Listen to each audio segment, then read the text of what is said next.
Good evening, everyone. I'm Harold Fisher. This is part one of a special three-part series on the Daily Drum. This is what justice looks like in black and white, an examination of issues that have come into focus since the death of George Floyd in Minneapolis. Tonight, the focus is no justice, no peace. What are the demands? How are they achieved? This is being heard on WHUR-FM, WHUT-TV, and all WHUR social media platforms. No phone calls tonight, but you can comment and ask questions on our social media platforms. My guests tonight are activist and attorney Dr. Malik Zulu Shabazz, Andre Watkins, activist and creative freedom fighter, and Michael Griffin, electoral organizer with Community Change. Let's start with Andre Watkins. Andre, thanks for joining the program. I appreciate it. No problem, Harold. Thanks for having me. Absolutely. Young person that you are, activist that you are. Talk to me about your experiences. You've been really out in it protesting. Yeah, I have been out. I've been going out since this past Saturday. My first protest or direct action that I participated in was with the Black Lives Matter DC chapter, run by leaders April Goggins, Mimi Tay, and Makia Green. They hosted a car caravan, a moving protest. So basically, protesters came out, got in their cars, and drove to a location, protested, throughout the city in their cars. Because one of the biggest things that BLM is trying to ensure is that we are keeping ourselves safe, considering COVID-19 and considering the impact of COVID-19 on marginalized communities, those being Black and brown people. They wanted to make sure that we remain safe. We practice social distancing. So we rode around the city protesting in our cars. And then when we got to a location, we made sure that we were practicing social distancing, very family oriented, joy-filled and liberating direct action. I've also been out to the Capitol. Most recently, I actually just came back from this afternoon out with Freedom Fighters DC, an organization based in DC, fighting for the freedom of Black folk. And that action, we actually went out to the Capitol, and that one was a bit more intense. We went out and laid on our face for nine minutes, about the amount of time that George Floyd had in me on his neck, painted our hands red to symbolize the blood on the hands that police officers who have committed police brutality hold on their hands. Moment of silence for George Floyd. And it was really, really intense, really emotional. So there's been different, just different levels of emotion that I've experienced. But I think, if I have time to just mention this, the most impactful direct action that I participated in, and not only today, I had actually gone out after curfew in DC. It was around 12 a.m. I saw some things happening on CNN, just decided to run out there with my fiance, jumped out, went out to headed toward the White House. And as I was out there, I'm a videographer as well as, as a beat maker. And so I wanted to capture some video of just the things that were happening, of, some of the things that were destroyed on behalf of like this movement. And so I was capturing footage, and a police officer in a car had approached me and a few other protesters, and it told us we needed to leave. It's past curfew.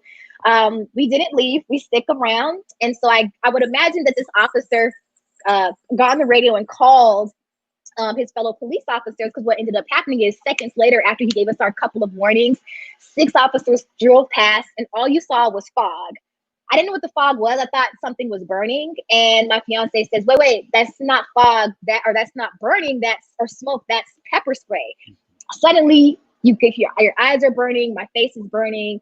And so that was my first moment ever experiencing that. It was painful, didn't feel good, and definitely felt unsafe. I want to go down, I want to drill down a little bit more on that, but I want to go to some of the latest news that everyone has been hearing today. I want to talk to Mike Griffin. Mike Griffin is now part of the conversation from Minneapolis. Mike, thanks for joining me. I appreciate it. I want to talk to you about your reaction to the announcement today by Minnesota's Attorney General Keith Ellison that there was an upgrade or an amendment to the charges for Derek Chauvin, and the other 3 former officers who have now been charged with aiding and abetting to second-degree murder. So first off, can you hear me? Am I good? Yes, you're fine. Go right ahead, please. Okay. All right. So I was just down at Cup Foods. Sorry for being a little bit late, but there's a lot of traffic out there. I think the feeling is it's about time. It's about time for us to actually get what we deserve, and that's justice for George. A step in the right direction. I think it is for these folks to be walking around in the city for 8-9 days after choking out George for 8.5 minutes on camera. It's exactly part of the systemic problems we're facing in this country. We want justice for George, so we got to charge these cops. They're going to go through a trial, and hopefully they go to jail. There's a whole path to get there. But right now, what I'm saying is that the structure in this country is messed up. And in 3 months, in 6 months, in a year, we're going to be at the same very spot. So congratulations. Thank you for let's charging these cops. Everybody else in the world who kills somebody on camera for 8.5 minutes is going to go to jail very quickly. So great. They've gotten charged.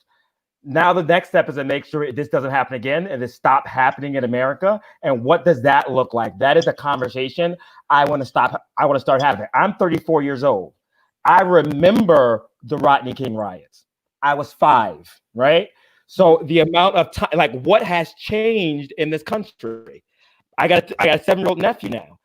It's great to get justice for George, but what I'm fighting for is to make sure that my 7-year-old nephew don't come and be 34 years old having riots in his city because we have not done anything in America to actually change the structure of police accountability in this country. Talk to me a little bit about the mood in Minneapolis. If you could ascribe a emotion to a city right now, what would it be? We're pissed off. We are pissed off. And this is my media, right? So I can say this here and speak freely. Black folks in this city are pissed. And the reason why is that we have been beating a drum in this city and state for years. This is not the first murder of a Black guy. 5 years ago, Jamar Clark, a lot of brothers saying he was handcuffed. Google this, Jamar Clark, 6 years ago, killed by police. A lot of people said he was handcuffed. We waited 6-7 months for them to release a video camera. They released a dash camera. They didn't end up charging the cops. A year later, Philando Castile, killed with his daughter in the back seat of his car, streamed live on Facebook for the world to see, right?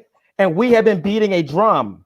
And this goes to the city, this goes to the state. And then now we have this case of someone being murdered in broad daylight with teenagers videotaping him, begging him to stop, and this man crying for his mother. And our city and our county attorney gets on camera and said, you know what? Hey, we need more evidence. Please come. If you have any more evidence of what happened before or after, please, I want to build this case. The fervor in this city was at a boiling point at that matter. And we focused our energy on that precinct.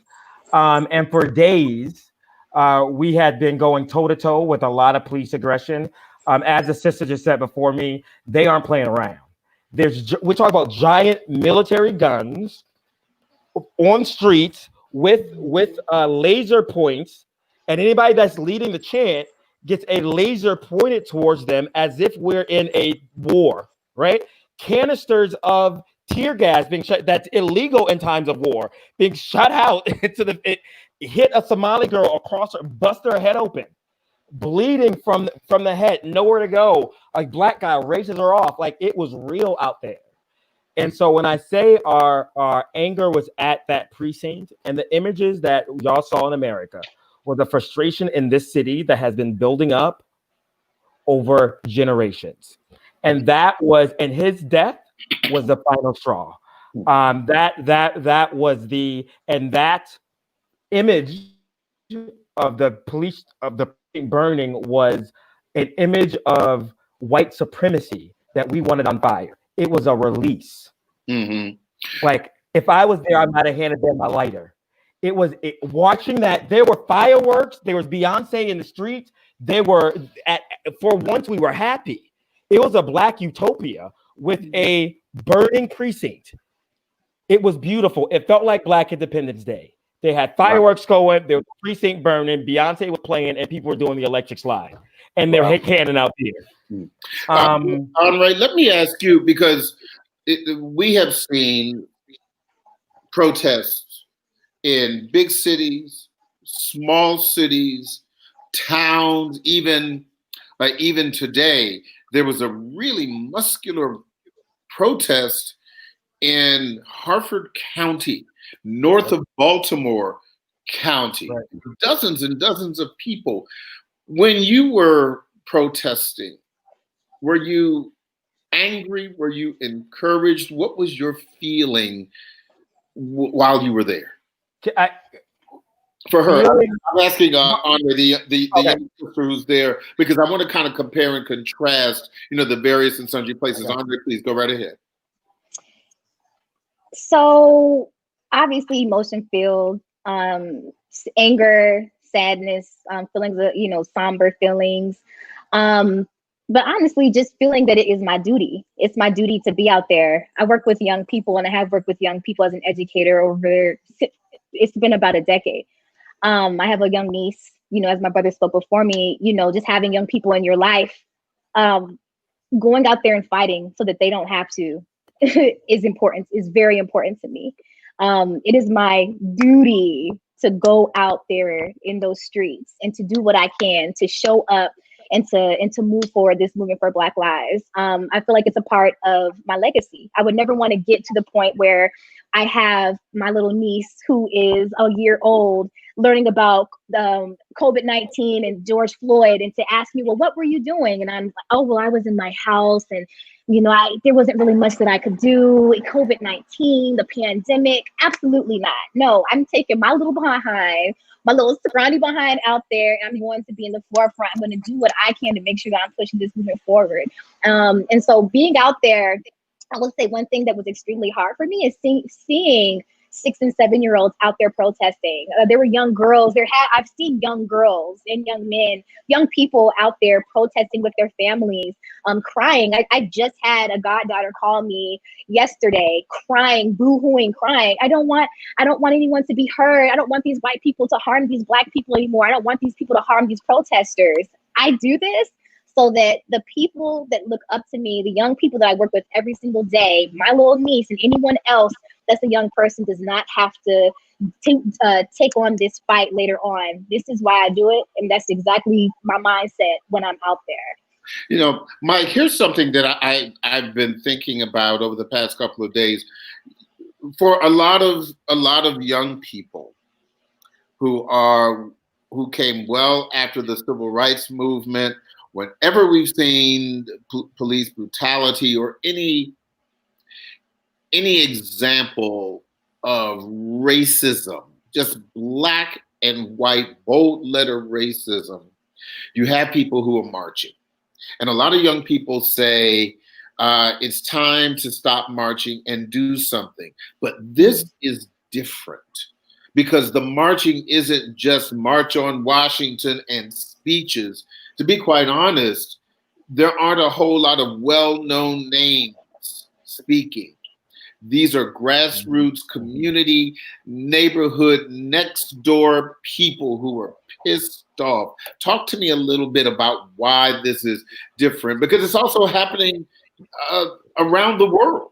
So I've been to hundreds of protests in this country, dozens of Black Lives Matter protests. I would say in the past week, this is the most organic, young. These folks are, I'm 34. These are 18, 19, 20, 23 year olds. And I did the Obama. I'm the Obama generation. I started with Obama. They're smarter. They're better. They're more innovative. How I knew where to go was they were streaming it live on Facebook. And then the police tried to zap their power. So then they just had their friends go out and get their more battery power. So they had batteries on batteries on batteries.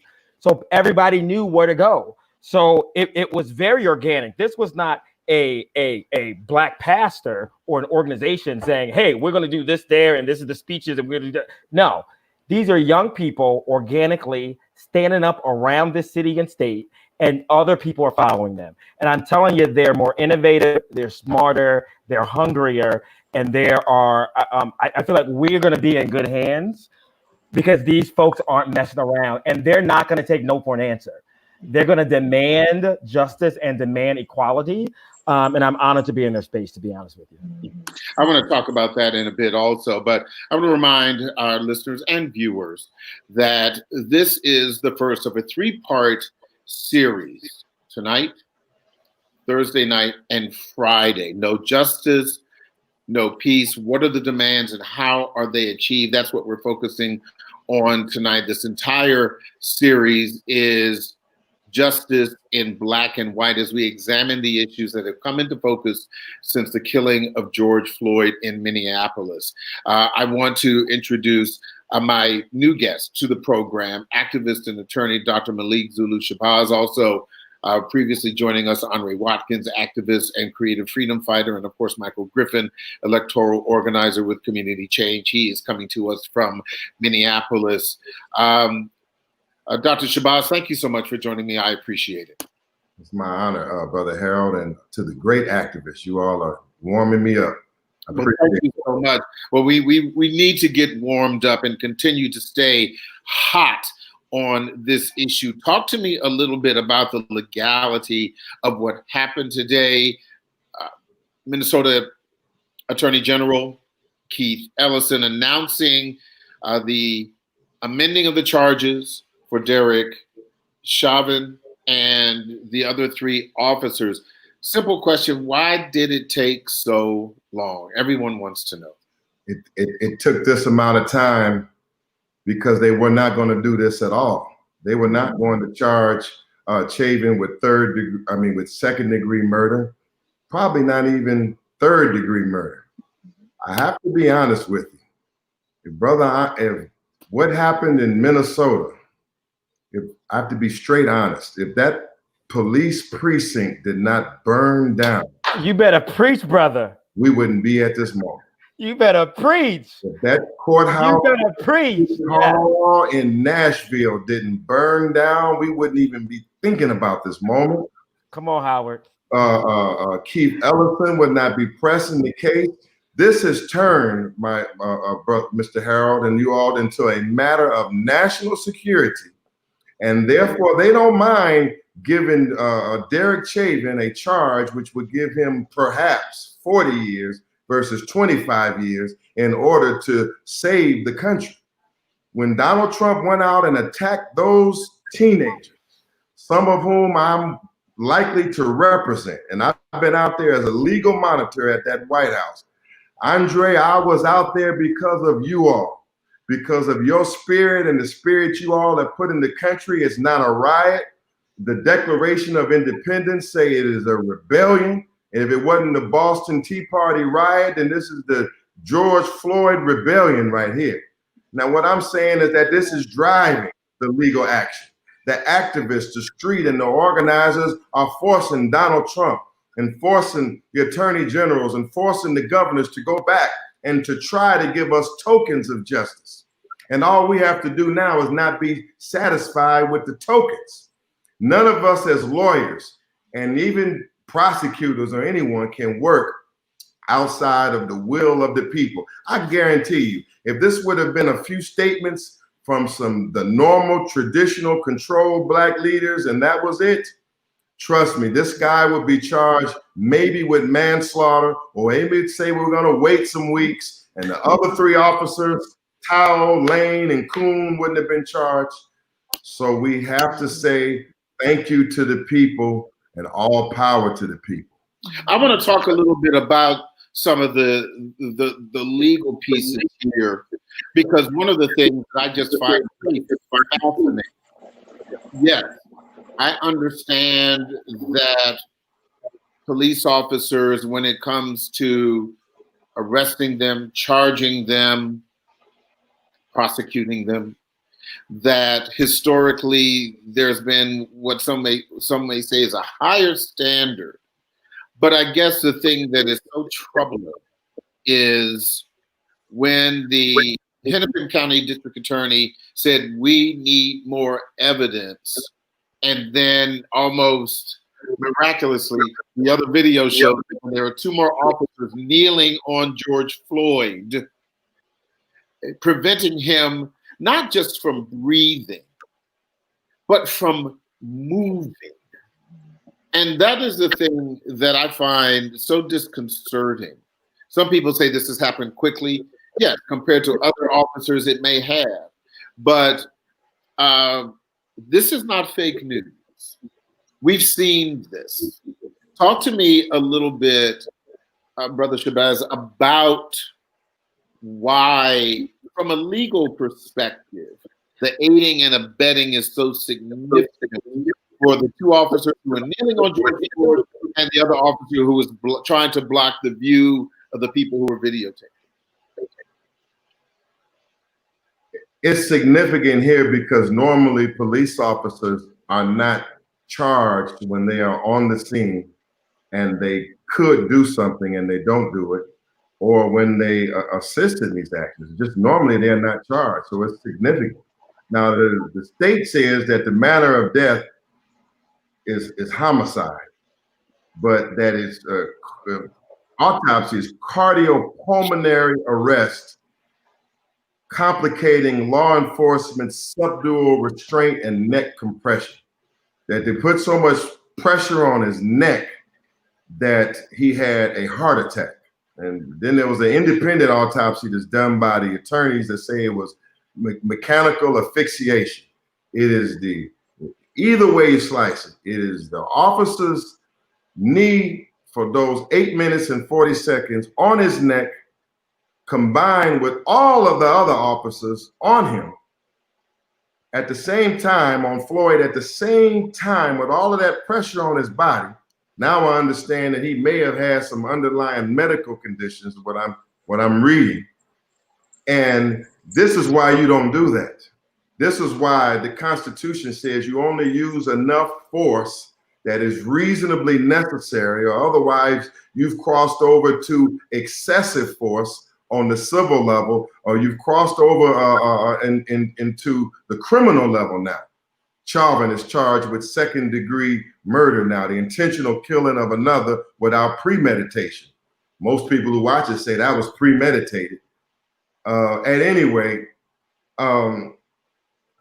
the fact that everyone is being held accountable here is significant, and it is unprecedented. And I think the struggle right now is not just, it's for justice here and for every officer in this case, but what you're seeing around this country is a desire for a systematic change. The verdict is still out on whether that systematic change will occur, and we must keep driving for it right now. I mean, but there are significant, unprecedented legal developments that are occurring in this hour. Normally, they don't go after police officers this hard. Yeah, and maybe it's because of the graphic nature of that video. That I would argue, yeah, we see it in the movies, but when we see it in real life, it is real life. Remember this now, he's handcuffed. Real death in real life video. And so, he's handcuffed. And so you can imagine how many times this has occurred. And when they've written those reports up and said something different, how many brothers have died in the streets and false reports and no video was there? And now what you're dealing with here is a situation where the public is just not satisfied with what it used to be satisfied with. The public is not satisfied with what it used to be satisfied with. And the question is, can a systematic change be brought about? See, these brothers and sisters, and even other people, I've seen them out there of all ages. This is pain is deep. Yes, it is. And it's not going to be absolved just because Chauvin is charged. Let me go back to Mike on that particular point. Mike, it's my understanding there's only been one conviction of a of a police officer. Of a black man. A black man. Yes. A black man who hit the white woman is the only one who's ever been charged. Who shot a white woman. How confident are you that the wheels of justice will be straight and narrow and right in this? Okay. So I think I'm not sure if he's going to be convicted. I think that the evidence is overwhelming in this case, and it's moving in that direction. But to Brother Shabazz's point is this: we need to get to. So we're going to get justice for George, probably likely, maybe. But what are we doing for the systematic changes? For example, we just talked about how the police report was wrong. Somebody lied on the police report. Somebody approved that police report, and somebody signed off on that police report. The medical examiner did not have the same information that the police report had. Why is that? Who approved that? Why is it that every other case that we've ever had in Minnesota, the prosecutor would say there's not enough evidence to charge? And before we burned down the precinct, as Dr. Shabazz just said, he was still saying, oh, we were going to have an investigation for days, if not weeks and weeks and weeks. So the structure in itself has not changed at all for me to be convinced that I'm not next, or my brother's not next, or my nephew's not next 20 years from now. So I'm going to still be in these streets, right? And I think that let's get justice for George, yes, but let's not get distracted on this hamster wheel. A black guy gets killed, we go in the street, we get distracted, another black guy gets killed. And we just going on back, and let's keep this going, and let's keep it going. Let's not. Let's get off this cycle and have a difficult conversation with white people who need to have a difficult conversation with themselves about how we can change the structures of the system. Another example, there were cops that arrested a black CNN reporter live on TV. Yes. Those cops are still working, right? So as much as the governor of Minnesota wants to get up there and say Black Lives Matter, he went to Cup Food today and wrote something on justice, whatever, on the ground. He can do all that Minnesota nice stuff that he wants. But technically, when he gets down to it, he has the power to decide if these officers that arrested that black CNN reporter, who identified himself as a reporter, but still was arrested, if they had jobs. Those cops in New York City that rolled over that group of people, I'm sure they're still working. Why? Because we have not fixed the structure of what's happening in this country. And so to answer your question, a long way of saying, I would hope that, I can't be a one-man protest, but I would hope that we would still be out there in these streets, making sure that we're organized, ultimately voting and protesting as well. You are listening and watching part one of a special 3-part series on the Daily Drum. This is what justice looks like in black and white. It is an examination of issues that have come into focus since the killing of George Floyd in Minneapolis. I want to follow up on that one point, because when you're talking about the arrest of the reporter, one of the things that I think goes to your point that a lot of people miss, when the reporter said, "Why are you arresting me?" the response from the state police officer was, "I'm just following orders." And so this isn't about the people who arrested him. This is about the people who gave him the orders. And I think that's the systemic racism. I think that's the power piece there that I think a lot of people aren't really paying attention to. Go ahead. And as much lip service as we get from, I'm good friends with the mayor of Minneapolis. Minneapolis is not that big, right? So me and Jacob Fryer are actually friends, right? The governor, I don't know him, seems like a good guy. But as much as the lip service, they're now saying Black Lives Matter. They can say that word now. They're now at the point where they're able to say it's because of the systematic problems that Black people are angry. They can say those words. But when I've sat in this apartment for 3.5 months, while the media has told me that the reason that me and my family and everybody that's listening and watching here are more likely to catch and die from COVID, not because we are somehow genetically inferior to the white people, but because this system has been set up that Black people are more likely to catch COVID.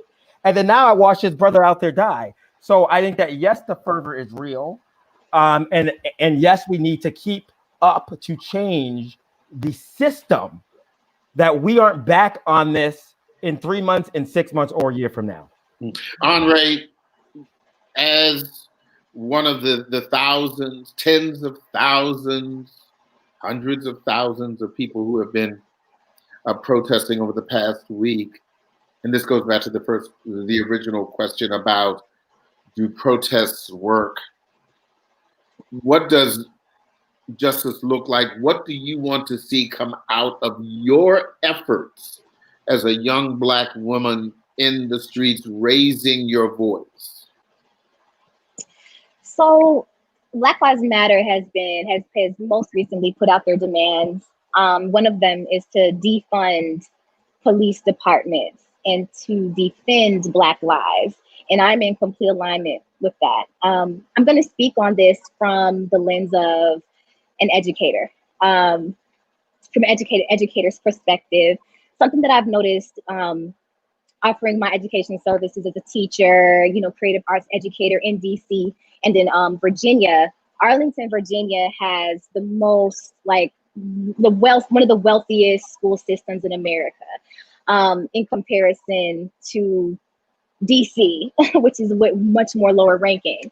And what I see in these school systems, when comparing the two, is in DC schools, our young people, most Black and brown kids, confront the police before they even hit the classroom, which is a problem. Take police officers out of the schools. That's one thing that I would want to see.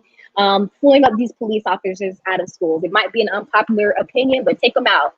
I go into Arlington school system schools, and I don't see a police officer in sight. Most of the kids that are in these schools are white young people, right? The amount of trauma that our young people have to go through just to get to the classroom and being in the presence of an officer, being touched and patted down before they even hit the book, before they even hit an English class, is problematic. Something else that I would like to see done in regards to defunding police departments is for the money, the millions of dollars that are going into these police departments, to be invested elsewhere, to be invested in community grassroots programs. I think about programs like a Black Swan Academy led by Samantha Davis, which promotes civic leadership amongst young people. She takes her young people out to town halls and to speak to very influential people in DC so that their voices are heard and so that they are part of this movement for Black lives. Funding organizations like the National Bailout or Free Black Mamas DMV, with Janae Taylor, one of my friends, Janae Taylor, who was a leader in the Black Youth Project 100, fundraising in order to pull women out of prison who are out of jail, out of prison, who cannot afford their bail, whose families cannot afford their bail. Organizations like Casa Ruby and LAYC and Smile, who are dedicated to uplifting and serving LGBTQ plus communities. Defund police departments and put that money into spaces that really need it, spaces that are affected most, right? That are in the marginalized communities, Black and brown people, LGBTQ plus people, trans folk. That's what I would like to see. And so I hope that these efforts, as my brothers are saying, what happens next? We get done, then what? Are we still fighting? I think that a big part of this movement, as Dr. Shabazz has said, is being radical. We're done with peaceful protesting. I'm done with going out there, much like we did for Mike Brown, and marching around the streets, he, ha, ha, hoo, hoo, Mike Brown, Emmett Till, how many Black people will you kill? I'm sorry to say this, I'm ready to tear down some police departments. I'm ready to go in and burn down some buildings, because if that's what it's going to take in order for you all to charge these police officers, I'm down for it. I'll be the first one out there. As my brother said, here's my lighter.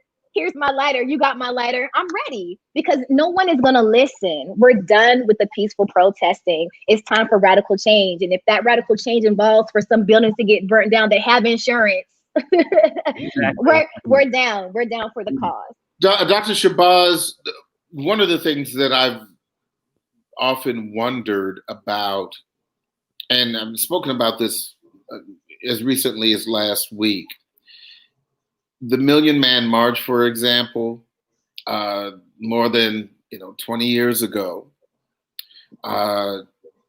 made a lot of Black folks feel good. But I would argue only Black folks were listening. Who is this protest for? Who should be listening? Is this for white people? Is this protest the protest that should say not "I can't breathe," but "I told you so"? I think that this is beyond protest. I think we've entered into a kind of a zone that could be called revolution. And it's not just a protest or an objection, but people want a complete constructive change. Some reforms must be advocated for. Well, I specifically state that the doctrine of qualified immunity should be abolished. And people say that the vote is the way. Well, that should come through the House, the Senate, signed by the president. That qualified immunity and the laws that give the police a dramatically increased amount of leeway to use force versus the average citizen. This lets a lot of police officers off criminal prosecution as well as civil liability. Qualified immunity must be abolished. It'd be interesting to see whether Minnesota, and in specific this county, in this county, the county of Hennepin, to see whether or not they are really seriously address the training, the policies, and the practices of that police department, or whether they give lip service to it, or whether they actually make training. You know, in civil lawsuits, we often sue the county and we charge them with 1983 failure to train and failure to supervise. And most of the time those lawsuits are settled, but we really did not get that change in that department. They might pay money out, $1 million, $2 million, $3 million, but did that change that was sued in that complaint, did that change actually take place? Let me stop you right there, because I'm a taxpayer, okay? And those lawsuits that were settled, for example, the lawsuits that have been settled right here in Baltimore, I paid my taxes. I don't like what led up to those lawsuits, but I don't feel that in my pocket. When the city of Baltimore or the District of Columbia or Minneapolis or New York or Miami pays out these lawsuits, that's not hitting me where I'm hurt. The thing that hits me is the thing that led me up to it, which brings me to a feeling of anger and frustration that Andre mentioned earlier. Now, certainly we're not going to, advocate violence. I will give, Andre the youthful impetuous expression, but I don't want to see you in jail. But how do you, Mike, channel the anger to change beyond the protests? I mean, people have got everybody that's listening to my voice should log on and fill out their census tonight. Make sure they fill out their census and then get on their phone and tell 5 friends and family to log on and fill out their census. The census is ultimately how we get counted and funds get redistributed to us. We got to fix. So, and then voting, obviously register to vote, make sure we go out and vote. Local, go vote down the ballot, all the races, make sure we're voting for county attorneys, make sure we're voting for judges, and keep the heat up. I was taking notes of what Dr. Shabazz was saying. I agree with all that. We got to fix the qualified amnesty. I will say that another problem we have here in Hennepin County is that we've got a racist police chief by the name of Bob Kroll, who is, police union president. Let me make sure I get it. Union president. We have to figure out how the unions actually have power over what cops get away with. For example, right now, in the middle of all this, in the middle of a worldwide riot started right here in my backyard, the police union would like to change their union contract to say that if you're fired for discharging a weapon early, hit someone, and you're fired for it, you get to reapply for your job a couple years later. So they are still right now trying to get more power for police while we are trying to get them more accountable. So fill out the census, make sure we vote, but still let's be active in these streets, because all these systematic problems add into the fact that he was able to feel like he can choke out a black man in this city on a holiday in broad daylight and kill this man. And the reason he felt so cavalier and so like I'm not held accountable to do it, is because there has been little tiny grasp of power by the police department in this city and around the country through union contracts and through not being held accountable. And that this police officer thinks that he has the ability to do it. We need to take some power back. Fill out the census, vote, but also I say we keep the heat up in cities around this country and make it a long, hot summer. And we're going to keep, as Dr. Shabazz just said, the only reason these police officers are not walking around the streets of Minneapolis today is because we burned down this precinct. And we have been peacefully protesting since then. And they're listening to us because there's thousands of people in the streets. So I think, like, yes, census, yes, voting, but let's keep up the pressure and let's keep up the protest in the streets as well. Explain that to me a little bit more. You're suggesting that because the police precinct in Minneapolis burned, that was the pushback for the police department to let people know that, oh, we are serious?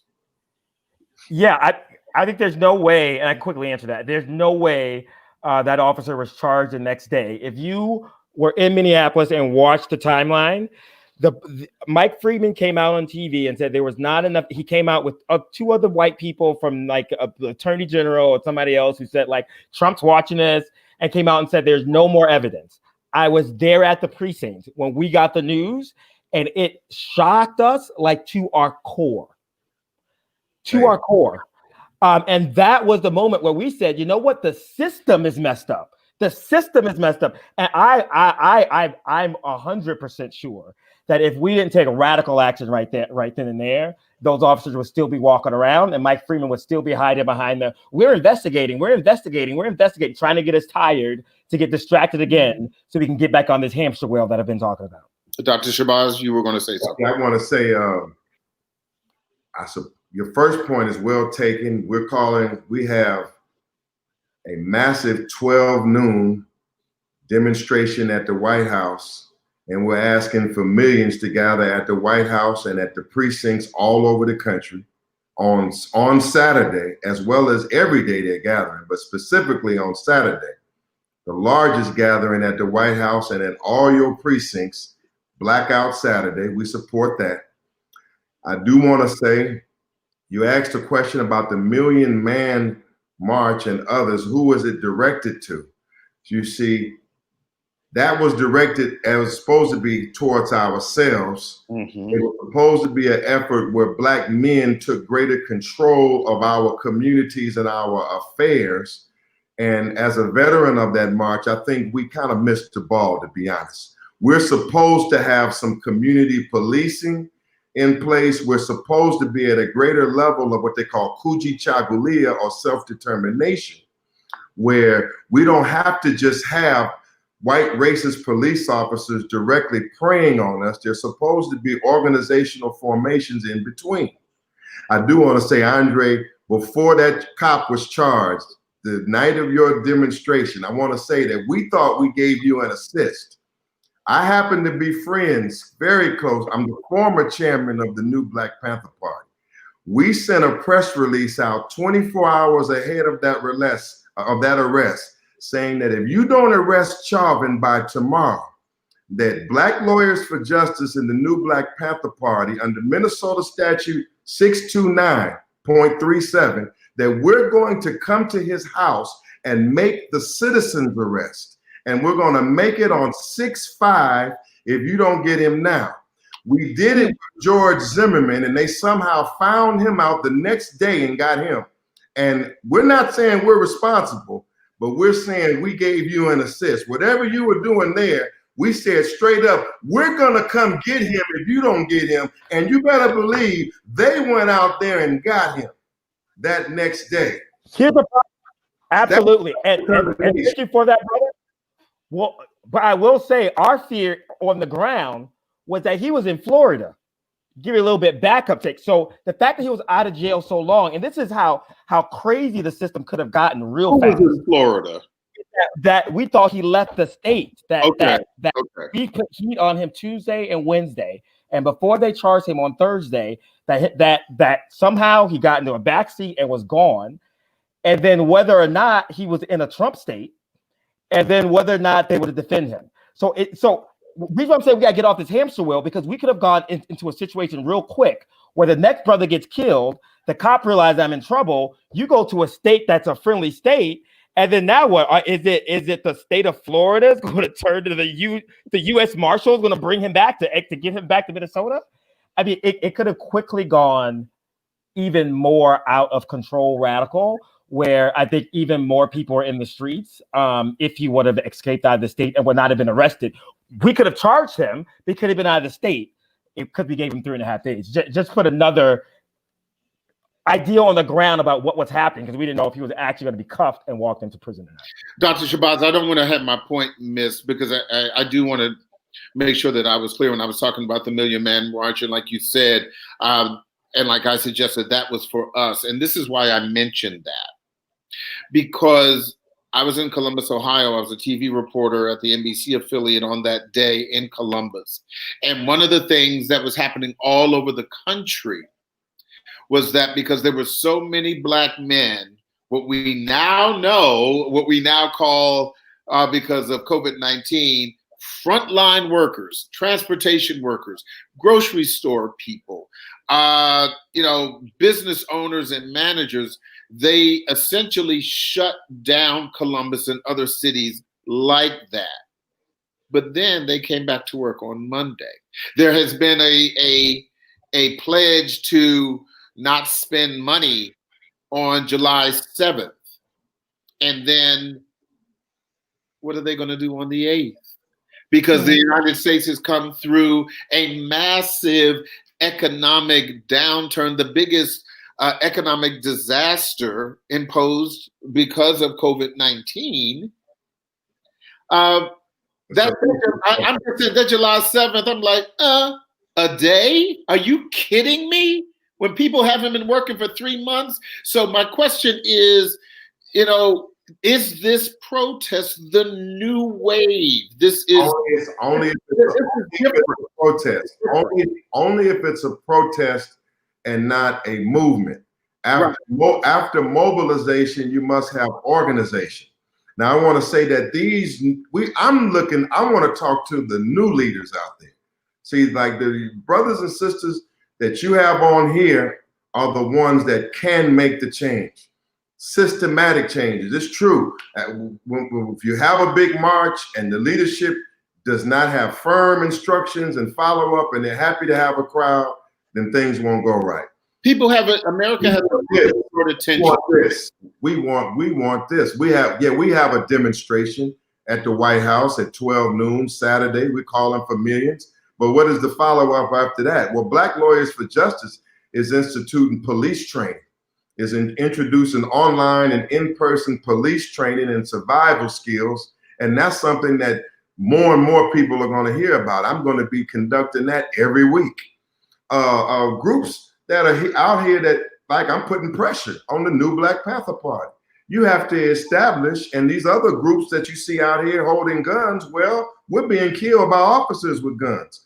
We must have active police patrols in our community. We must have organized police patrols. So there are policy changes that we ourselves must make. We must have a policy of activism and engagement. That's a policy in and of itself, just to keep the pressure on all of these pressure points, the governors, the mayors, and all of that. That's a policy of pressure, not just a moment. A policy of constant pressure for change. That's a policy. But I want to say, and Andre has been somewhat modest.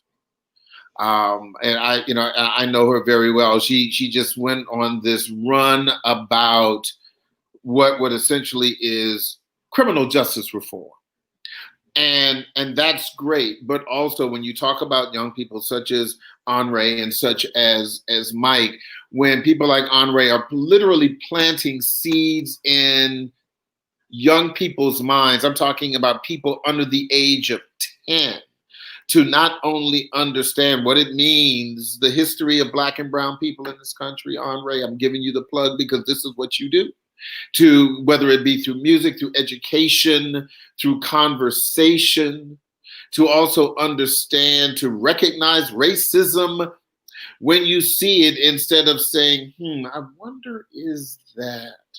So, that is, I think that yes, we do need policy, but we also need to plant those seeds so that the trees that grow do not have the literal and philosophical nooses of racism on them. Talk to me a little bit about that, Henri.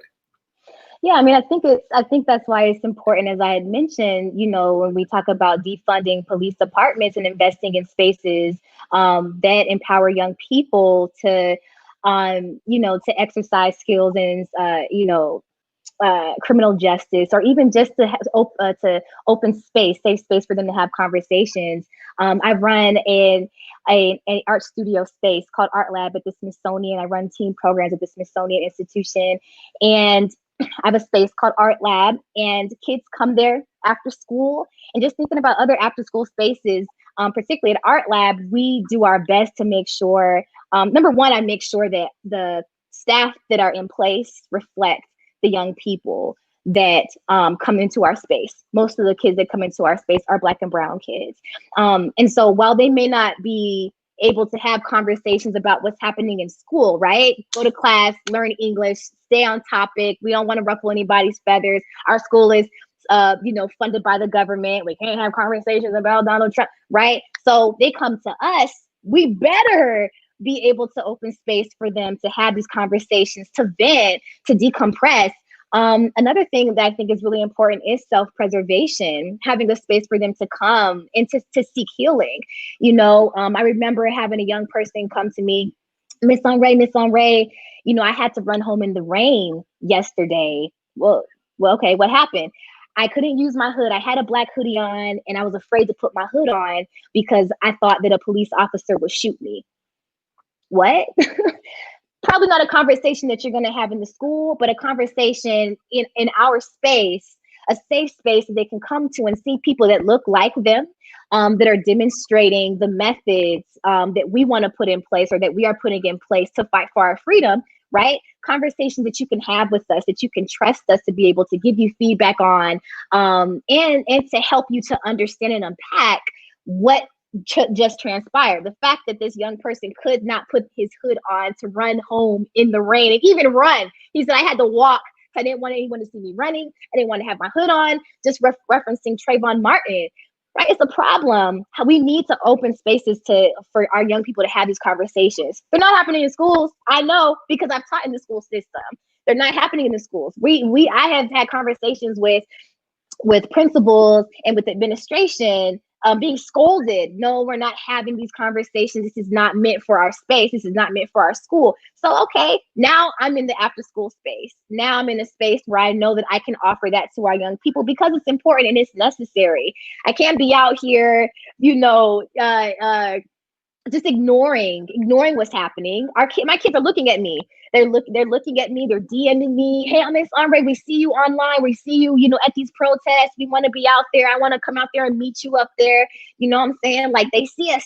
You know what I'm saying? So we have to be that example. And so again, defund these police departments and put that money in places that can offer our young people these safe spaces to be able to have these conversations, and to seek that healing, to be informed, to be in front of people like, who I have on this call right now. That's super, super important. Yeah, I have 30 seconds for each of you. I'll start with you, Mike. What's tomorrow mean for you in Minneapolis and this struggle? Tomorrow is a sad day in Minneapolis. It's going to be the funeral, George, and I'm going to be out at Cup Foods the majority of the day. I would like us to think of that day as for me, as a day of how we should not allow the next George Floyd to be me, to be my cousin, to be my nephew. And in order to do that, we need to fix the systemic problems that are happening in this country, the long-standing racism that is happening in this country, defunding from a police state to a caring state, and make sure that Black Lives Matter. Thank y'all for having me at Howard. Dr. Shabazz, what do we need to get a conviction for all of these officers in this case? What is your tomorrow looking like? Oh, you got to keep the pressure on. You got to keep constant pressure on if you even want to dream of getting a conviction. I say they're going to try to take pleas, but you got to keep constant pressure on. That's why this Saturday, 12 noon, we're calling for a massive demonstration at the White House, and up to 1 million there and around the country in all of the cities. Everybody should take to the streets. We must continue the police training. Black Lawyers for Justice will. We at blackrightsmatter.com. We have to have self-defense. We have to have constant organizing, and you have to have support for this strong young generation from persons like myself. Man, I support all of y'all. Y'all should reach me. You can text me at 202-875-9623. You young revolutionary sisters and brothers, you have an unbridled supporter and a legal advocate also. I'm here to support you. If we keep strong like this, sir, we'll see some changes. And nothing else to me is going to work right now. Andre, are you going to be out for the next protest? What is your tomorrow looking like?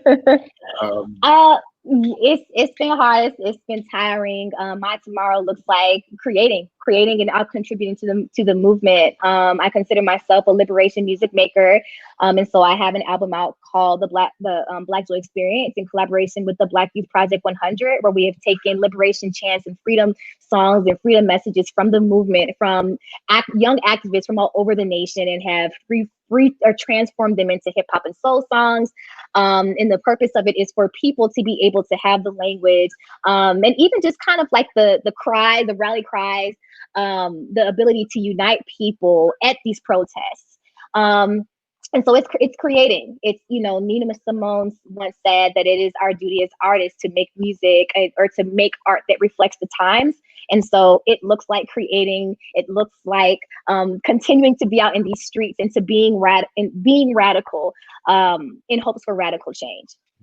Well, I want to thank all of you for participating in this really great discussion. Andre, no burning of buildings. We need your voice, and we don't need it from behind bars. We need it on the streets.